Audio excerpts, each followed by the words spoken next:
और 19 वर्ष के बाद ये पुरुषोत्तम मास आया है।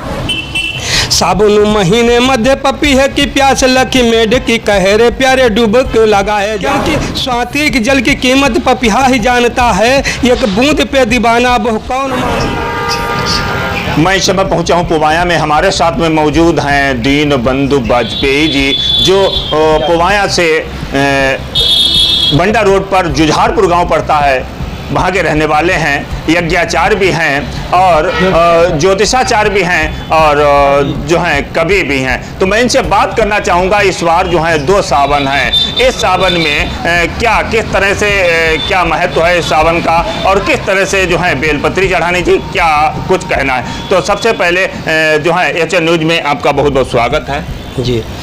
देखिए, सावन का महीना है और 19 वर्ष के बाद ये पुरुषोत्तम मास आया है।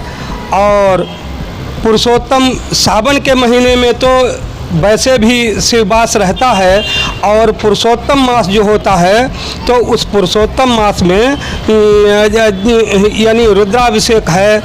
रुद्राभिषेक बहुत अधिक महत्व रखता है। कहते हैं कि रुद्राभिषेक और रुद्र यज्ञ देवता यहाँ करवाते थे। श्री महादेव की महिमा को भगवान राम भी गाते थे। इसलिए रुद्राभिषेक जो है इसका बहुत बड़ा महत्व है। और सावन का महीना है, पानी बरसता है।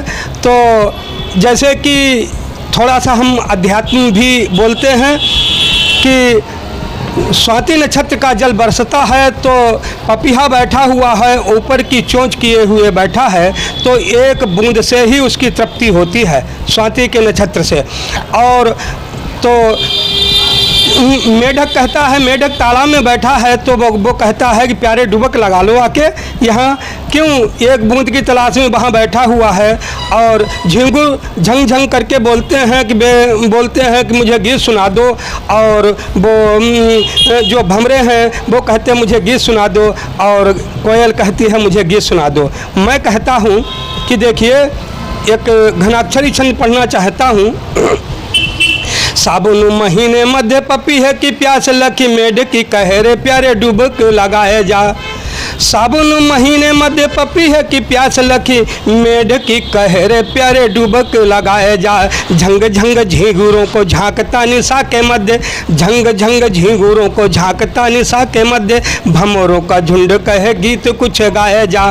तो झांकी झांकी कोयल पुकारे तो झरोखे मध्य, झांकी झांकी कोयल पुकारे तो झरोखे मध्य, पिया पिया मेरे जिया रागिनी सुनाए जा।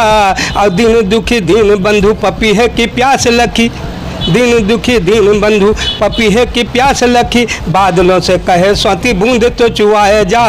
बादलों से कहे स्वाति बूंद तो चुआए जा। क्योंकि स्वाति के जल की कीमत पपिहा ही जानता है, एक बूंद पे दीवाना बहु कौन मानता है। एक बूंद के लिए वो पल पल गमा रहा है, अंतः सुखाए बंधु ये गीत गा रहा है। गुलशन में गुल खिला है, दुनिया को क्या मिला है, मकरंद के लिए वो आनंद का किला है, आनंद के लिए वो आंसू बहा रहा है, अंतः सुखाए बंधु ये गीत गा रहा है। इसे सत्य ही समझना अनुभूति पा रहा है। रह रह झूमता मन तेरे पास आ रहा है, मैया तेरे चमन में गुलस्वाद आ रहा है। रह रह झूमता मन तेरे पास आ रहा है। स्वाति नक्षत्र क्या जो है सावन के महीने में ही आता है? हाँ, स्वाति नक्षत्र का स्वाति नक्षत्र जो है हर 27 दिन के बाद आता है। और तो वो किसी समय पर बरस सकता है, कोई ज़रूरी नहीं सावन के महीने में ही बरस जाए। 12 महीने में हर महीने में 27वां एक नक्षत्र होता है, 27 नक्षत्रों का एक महीना होता है, तो वो स्वाति नक्षत्र का जल बरसता है। तो पपिहा जो है ऊपर की चोंच करे कि नहीं, बात कर रहे हैं सावन माह में पूजा अर्चन की। बेलपत्र कब चढ़ानी चाहिए, कब नहीं चढ़ानी, क्योंकि इस बार 2 सावन है।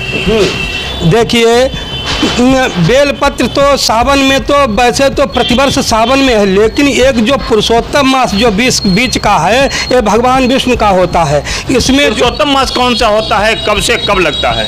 पुरुषोत्तम मास देखो, एक तो वो मार्गशीर्ष महीने को पुरुषोत्तम मास कहते हैं, अगहन के महीने में देहात में, और दूसरा जो है तो पुरुषोत्तम मास जो होता है वो इसको मलमास को भी पुरुषोत्तम मास कहते हैं। तो पुरुषोत्तम मास में जो पूजा की जाती है, प्रतिक्षण पूजा, भगवान शिव और भगवान विष्णु की पूजा एक ही है, क्योंकि रुद्राभिषेक इसमें भगवान विष्णु का और भगवान के जितने भी भगवान शिव के जितने भी सह देवता हैं उनका सबका पूजन और रुद्राभिषेक एक साथ में ही होता है और एक साथ में ही रुद्राभिषेक होता है। वाजपेयी जी, मैं आपसे ये जानकारी लेना चाहता हूँ, जैसे कि लोग तिलक जो लगाते हैं वो तिलक सावन के महीने में किस प्रकार का लगाना चाहिए?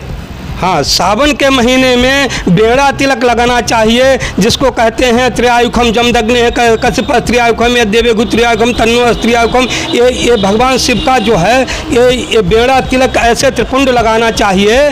जो त्रिपुंड लगाता है भगवान भोलेनाथ शिव जो हैं ये बहुत ही प्रसन्न होते हैं। तो सावन के महीने में त्रिपुंड लगाना चाहिए।